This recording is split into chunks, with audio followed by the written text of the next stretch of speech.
Selamat datang di Nagita Dakuna Channel edisi kesehatan. Kali ini kita akan membahas tentang blighted ovum.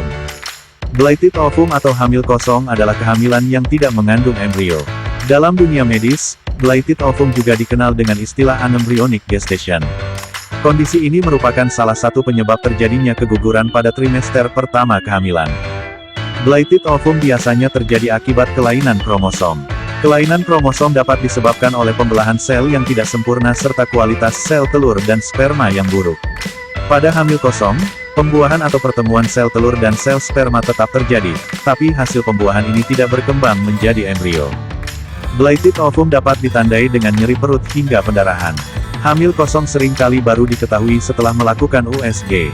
Hal ini karena gejala-gejala yang umum dirasakan selama kehamilan, seperti mual, muntah. Hasil tes PEG yang positif, payudara yang terasa lebih keras, juga bisa dirasakan oleh ibu hamil yang mengalami blighted ovum. Penyebab blighted ovum. Penyebab blighted ovum belum dapat diketahui secara pasti. Namun, umumnya kondisi ini terjadi akibat adanya kelainan kromosom pada sel telur. Akibatnya, proses pembelahan sel menjadi tidak sempurna. Pada kondisi ini, pembuahan tidak menghasilkan embrio dan berhenti berkembang. Selanjutnya tubuh akan menghentikan proses kehamilan. Saat mengalami blighted ovum, maka kehamilan tidak dapat dipertahankan lagi. Ada beberapa faktor yang dapat meningkatkan risiko terjadinya blighted ovum, yaitu kualitas sel telur, kualitas sperma, genetik, terutama jika suami dan istri memiliki hubungan kekerabatan yang dekat. Gejala blighted ovum. Pada kondisi kehamilan normal, sel telur yang telah dibuahi oleh sel sperma akan mengalami pembelahan sel. Sekitar 10 hari kemudian, sebagian dari sel-sel tersebut akan membentuk embrio dan berimplantasi ke dinding rahim, sementara sebagian sel lainnya akan membentuk plasenta dan kantong kehamilan. Blighted ovum terjadi ketika pembentukan embrio ini gagal terjadi atau ketika embrio berhenti berkembang. Kondisi ini bisa tidak menimbulkan gejala apapun. Pada beberapa kasus, blighted ovum bisa ditandai dengan munculnya gejala keguguran. Seseorang yang mengalami blighted ovum atau kehamilan kosong pada tahap awal umumnya akan merasa bahwa dirinya sedang mengalami kehamilan normal. Beberapa gejala dan tanda kehamilan normal yang juga bisa muncul saat mengalami hamil kosong, diantaranya terlambat haid, hasil tes kehamilan positif, mual, muntah, payudara terasa keras dan nyeri. Setelah jangka waktu tertentu, pasien akan mulai merasakan gejala-gejala keguguran, seperti flek atau perdarahan dari vagina, kram dan nyeri perut, volume darah yang keluar dari vagina semakin banyak. Terkadang, tes kehamilan masih memberikan hasil yang positif dalam kondisi ini karena kadar hormon HCG atau human chorionic gonadotropin masih tinggi. Hormon HCG adalah hormon yang meningkat saat awal kehamilan. Hormon ini dihasilkan oleh plasenta dan bisa tetap ada atau meningkat kadarnya pada awal kehamilan walaupun embrio tidak berkembang. Gejala keguguran akibat blighted ovum biasanya muncul pada 3 bulan pertama kehamilan, trimester pertama atau antara minggu ke-8 dan ke-13 kehamilan.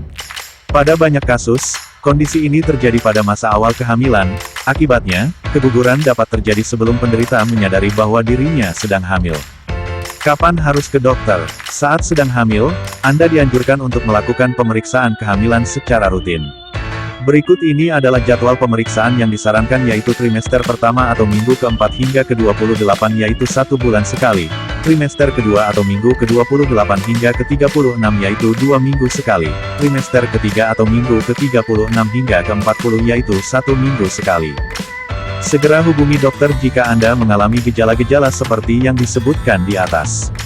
Perdarahan pada trimester pertama tidak selalu menandakan terjadinya keguguran.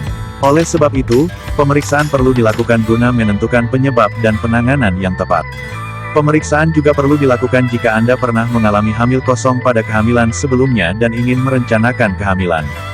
Hal ini perlu dilakukan untuk mencegah berulangnya kondisi yang sama. Diagnosis blighted ovum. Untuk mendiagnosis blighted ovum, dokter akan melakukan tanya jawab terkait keluhan dan gejala yang dialami pasien. Dokter juga akan melakukan pemeriksaan pada perut pasien.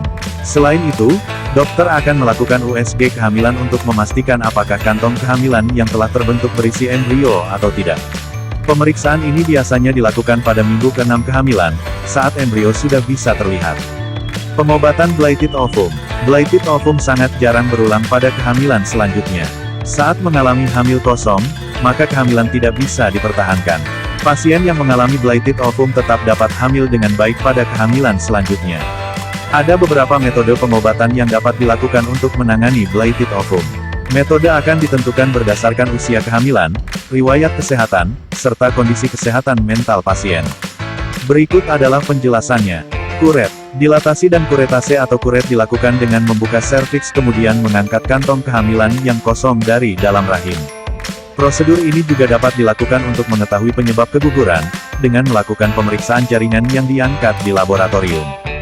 Obat-obatan. Obat-obatan, seperti misoprostol, juga dapat digunakan sebagai pilihan pengobatan. Baik kuret ataupun obat-obatan dapat menimbulkan efek samping berupa nyeri atau kram perut. Jika dibandingkan dengan kuret, penggunaan obat-obatan dapat menyebabkan perdarahan yang lebih berat pada pasien. Selain kedua metode pengobatan di atas, pasien dapat memilih untuk membiarkan kandungan gugur secara alami. Biasanya proses ini akan terjadi dengan sendirinya dalam hitungan minggu. Meskipun dibiarkan terjadi secara alami, proses ini tetap harus mendapat pengawasan dari dokter untuk memastikan tidak ada sisa jaringan kehamilan yang tertinggal di dalam rahim. Komplikasi blighted ovum. Jika jaringan kehamilan tidak seluruhnya keluar dari dalam rahim, dapat terjadi infeksi pada rahim atau keguguran septik. Pencegahan blighted ovum. Pada sebagian besar kasus, blighted ovum tidak dapat dicegah. Pemeriksaan rutin ke dokter selama kehamilan merupakan cara terbaik untuk memantau kondisi ibu dan janin.